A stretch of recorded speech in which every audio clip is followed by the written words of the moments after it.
রাসূল অত্যন্ত গর্ব করে বলেছিলেন, আমার উম্মতেরা, আমার উম্মতের মহিলারা, আমার উম্মতের মহিলারা সানা থেকে হাজারা মাওত পর্যন্ত তারা রাতের বেলা হাঁটাহাঁটি করবে, কোন যুবক ছেলে তার দিকে চোখ তুলে তাকাবে না।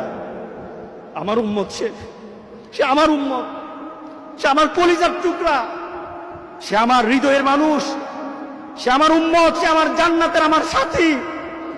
যে সানা থেকে হাজারা মাওত পর্যন্ত একটা মহিলা চলবে, তার দিকে চোখটা তুলে তাকাবে না। শুধু তখন ওই মহিলা যে তার সতীত্বের চিন্তা করে, আর যে মেয়েটা, যে ছেলেটা ওই রাস্তা দিয়ে হাঁটে, ওই দুজনের কলিজায় একটা ভয়, শুধু লা ইয়াখাফু ইল্লাল্লাহ। ওই দুজনের ভয় শুধু আল্লাহর ভয়, আর কারো ভয় থাকবে না। আল্লাহু আকবার। আমার উম্মত এমন একটা সমাজ উপহার দিবে আমাকে, এমন একটা সমাজ দিবে যে সমাজে আল্লাহর ভয় ব্যতীত আর কোনো ভয় আর কিছু থাকবে না।